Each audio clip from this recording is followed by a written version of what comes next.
કચ્છના અબડાસામાં આજે સવારના 10 વાગ્યાના સમયે કોઠારાના ગ્રામજનો તથા ખીરસરા, પૈયા, ભાનાડાના ગ્રામજનોએ કોઠારા 66 કેવી સબસ્ટેશન તથા પીજીવીસીએલના ઓફિસનો ઘેરાવ કર્યો હતો.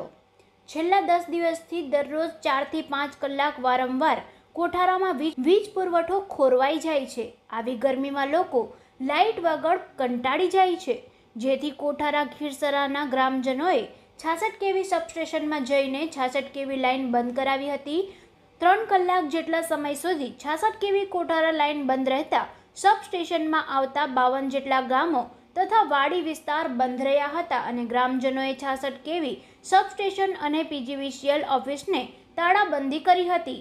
આવું ઉગ્ર આંદોલન કરતા પીજીવીસીએલના કાર્યપાલક ઇજનેર HP રાઠોડ સાહેબ તાત્કાલિક નખત્રાણાથી કોઠારા દોડી આવ્યા હતા તથા ગામ લોકો સાથે વાતચીત કરી હતી. કોઠારાના ગ્રામ લોકોની એક જ માંગણી છે કે કોઠારા JGY ફીટર સેપરેટ કરો તો વારંવાર કોઠારા ગામમાં વીજ પુરવઠો ખોરવાય નહીં. છેલ્લા 3 વર્ષથી કોઠારા ગ્રામજનો વારંવાર લેખિત રજૂઆતો કરે છે. કોઠારા ગામમાં સેપરેટ ફીટરની પણ હજી સુધી પીજીવીસીએલના અધિકારીઓએ ધ્યાન જ નથી આપ્યું.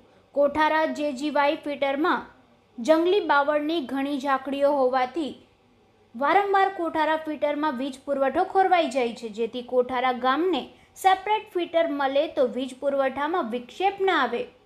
તાલુકા મથકનો બીજા નંબરનો કોઠારા ગામ હોવાથી આજુબાજુના લોકો ચીજવસ્તુ, બેંક, મેડિકલ વગેરે માટે કોઠારા આવે છે. પ્રી મોન્સૂન કામગીરીમાં જેમ કે ટ્રી કટિંગ, લાઇન મેન્ટેનન્સ ન હોવાથી પીજીવીસીએલ કોઠારાએ કંઈ કામ કર્યો ન હોવાથી પીજીવીસીએલની પોલ છતી થઈ છે અને લોકોમાં સવાલ ઉઠ્યા છે. અધિકારીઓ HP રાઠોડ સાહેબ, JJ પટેલ સાહેબ, પોપણિયા સાહેબ તથા સાહેલ નાયક સાહેબે કોઠારા ગ્રામજનોને એવી ખાતરી આપી કે ટૂંક સમયમાં કોઠારા ગામને સેપરેટ ફીટર મળી જશે. જ્યારે લોકોએ આ આંદોલન પૂરું કર્યું અને વીજ પુરવઠો ચાલુ થયો. Ramesh Bhanushali, GTV news, Abdasa.